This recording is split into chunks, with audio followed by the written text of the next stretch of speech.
စွန့်ချက်သူများလုံးမင်္ဂလာပါရှင်ဒီနေ့မှာတော့ထမင်းပူလေးနဲ့ပဲဆဆ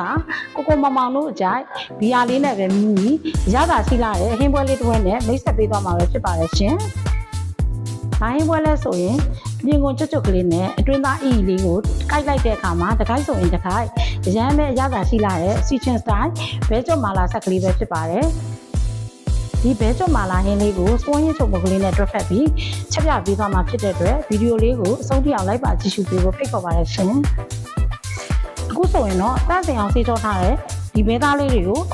အသားနဲ့နက်မဲ့ခွက်ထဲကိုထည့်လိုက်ပါမယ်။အရင်ဆုံးစားတစ်စုံထည့်ပါမယ်။စပွန်ရင်းချုံပုတ်ကလေးတစ်စုံထည့်ပါမယ်။ပဲငပြားကြီးအကြည့်လေးသုံးစုံထည့်ပါမယ်။ဒါကတော့ဟင်းချက်ဝိုင်လေးဖြစ်ပါတယ်မမရရှိလို့ထည့်တာပါနော်မရှိရင်လည်းမထည့်ပဲနေလည်းရပါတယ်ဟင်းချက်ဝိုင်ထည့်ရတဲ့ရွေချက်ကတော့လေအသားတွေကိုပိုနူးလွယ်နဲ့လွယ်ပြီးတော့စားတဲ့အခါမှာလည်းအသားလေးကနုနုညံ့ညံ့လေးနဲ့ဖြစ်ဖို့အတွက်ထည့်တာပါမထည့်လည်းရပါတယ်နော်ခရုစီလေး2ဆွန်းလောက်ထည့်ပါမယ်ပြီးရင်တော့အသားတွေရတာဝင်သွားအောင်နေထားလိုက်ပါမယ်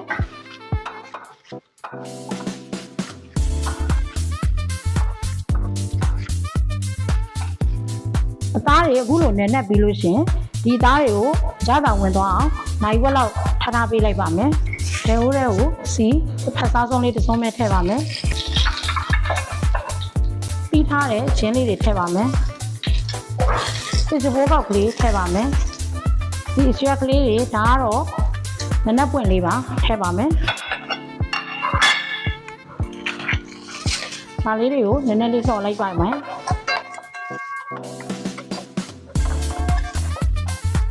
ရွက်ခောက်ကလေးတွေလှော်ပြီးသွားရင်ခုနရတာနဲ့နှက်ထားတဲ့ဘဲသားလေးတွေကိုထည့်လိုက်ပါမယ်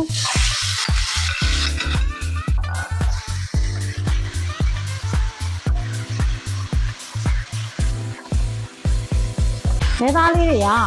ပိုးထဲမှာရွက်ခောက်ကလေးတွေနဲ့လှော်လိုက်တဲ့အခါဒီလိုအခြေအနေမျိုးလေးဖြစ်သွားပြီဆိုရင်ဘဲသားလေးတွေနူးအောင်ရေတစ်ခါခွက်စာလောက်ထည့်ပါမယ်ရှင်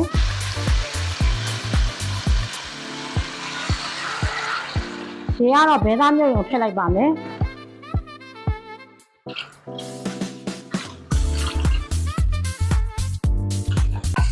ရေလေးကိုဒီလောက်နေတော်လေးဖြစ်သွားပြီဆိုရင်ဘဲသားလေးတွေနူးရန်အတွက်စလောင်းလေးအုပ်ပြီးတော့နိုင်ဝက်လောက်ထည့်ထားလိုက်ပါမယ်ရှင်ဘဲသားလေးတွေကိုပြုတ်ထားတာနိုင်ဝက်လောက်ကြာပြီဆိုတော့ဘဲသားလေးတွေနူးမနူးကြည့်လိုက်ပါဦးမယ်အခုလိုအခြေအနေမျိုးမှာတော့ဘဲသားလေးတွေကနူးသွားပါပြီအခုဆိုရင်တော့ပြုတ်ထားတဲ့ဘဲသားလေးတွေကိုပြန်ဆယ်ထားပါမယ်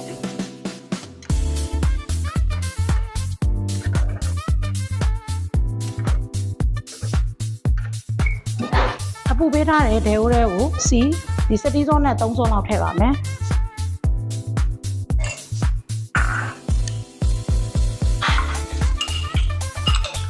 ဝါကြောင်းစီလေး2ဆွန်းလောက်ထည့်ပါမယ်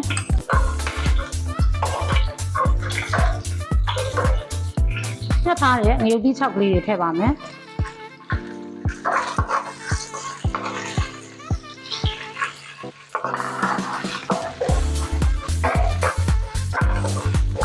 ဒီလိုအခြေအနေမျိုးမှာမီးရှိန်ကိုရှော့ထားရပါမယ်ရှင်။ဒါမှမဟုတ်ဆိုရင်ထည့်ထားတဲ့အစာပလာတွေကတူးသွားပြီးတော့ခင်းဘက်မှာရတာမရှိပဲခါသွားတက်လို့ပါ။သက်သွန်ပြူလေးဓာပြရိုက်ထားတာလေးကိုထည့်ပါမယ်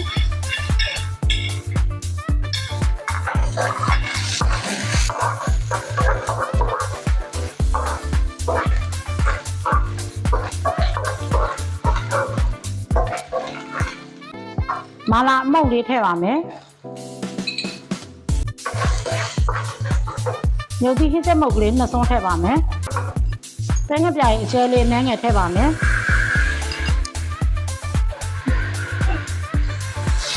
ရေလေးနည်းနည်းထည့်ပါမယ်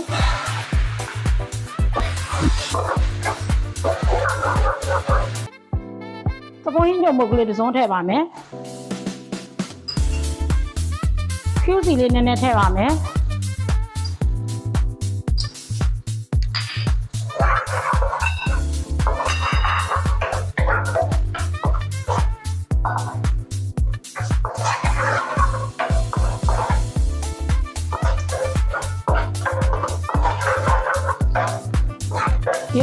လေးဒီလိုအခြေအနေရောက်ပြီဆိုရင်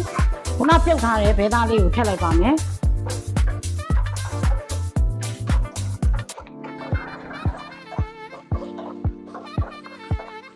ပိုင်းဖြတ်ထားတဲ့သွတ်မိတ်ကလေးတွေကိုထည့်ပါမယ်ကြော်ထားတဲ့မြေပဲဆန်လေးတွေကိုထည့်လိုက်ပါမယ်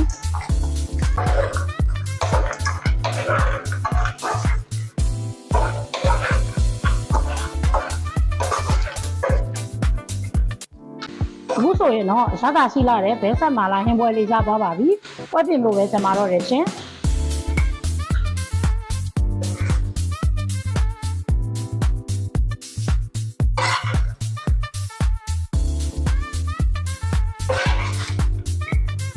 အခုဆိုရင်တော့စီချန်စတိုင်ဘဲကျွတ်မာလာမွေးဆက်ကလေးရသွားပါပြီရှင်။ဒီဟင်းပွဲလေးကလောရတာအတွက်ကူတဲ့အတွက်လိုက်လို့စားကြည့်ကြပါနော်။စပွန်ရေးတို့မုတ်ကလေးထည့်ဖို့တော့မမိနဲ့ပေါ့ရှင်။